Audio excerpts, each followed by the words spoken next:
En écoutant M. Ferdinand Cambéré, j'ai l'impression que vous, l'Union sacrée, vous voulez charcuter l'ordre constitutionnel, vous voulez violer cette constitution, parce que le moment n'est pas favorable pour que vous puissiez la changer, moi encore la réviser.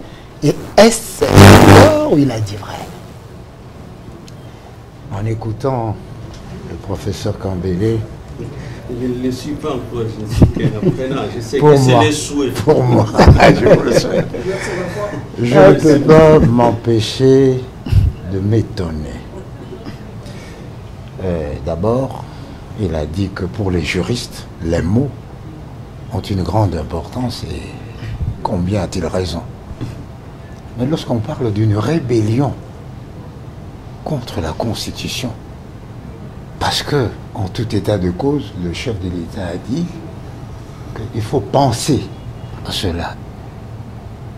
Mais étouffer la pensée, c'est étouffer la parole. Étouffer la parole, c'est étouffer la liberté. Étouffer la liberté, c'est un crime odieux contre la démocratie. Il faut laisser la liberté aux gens de penser, de parler, de s'exprimer. Ça, c'est un. Le deuxième étonnement, c'est qu'on dirait que changer de constitution de façon pacifique, c'est la première fois. Que non. La constitution de 64, il n'y a pas eu de coup d'État en 64. Donc, c'est une opération tout à fait normale dans la vie d'une nation. Alors, maintenant, la Constitution, il a parlé de la valeur axiologique, je dirais plutôt sur le plan philosophique. La Constitution, qu'est-ce? Ce n'est pas une affaire de juriste.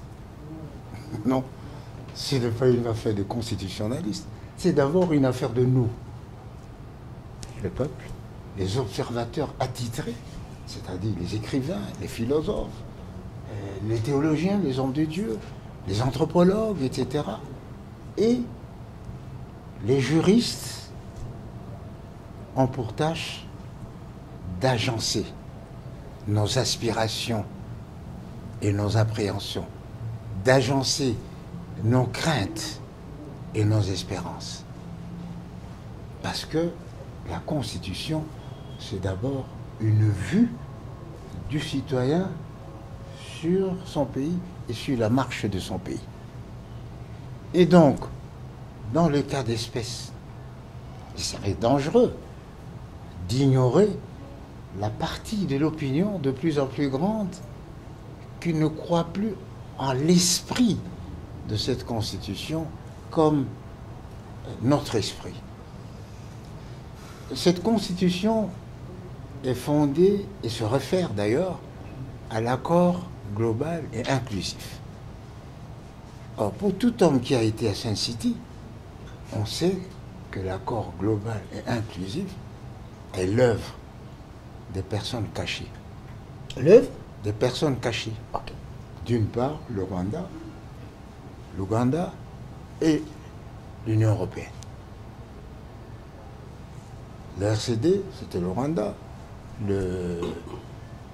l'Ouganda, le MSS de l'Ouganda, et du côté de Kinshasa, c'était des Européens qui donnaient des conseils. Alors, à l'analyse ou à la lumière de ce qui se passe jusqu'aujourd'hui, on s'est rendu compte que la trame de notre situation aujourd'hui, de guerre à répétition et de trahison, cette trame a été inscrite déjà dans la Constitution. Parce que ce n'était pas notre aspiration. Notre aspiration, c'est l'unité. Notre aspiration, c'est le développement du pays, c'est la cohésion. Alors, lorsque une partie de l'opinion pense qu'il faut revoir la Constitution ou créer ou écrire une autre Constitution sur base du fait que l'âme n'est pas congolaise. On ne peut pas leur en vouloir. Lorsque le professeur parle des articles intangibles, 220. oui, le principe d'intangibilité doit être d'application. Mais les matières intangibles doivent être revisitées. Pourquoi ?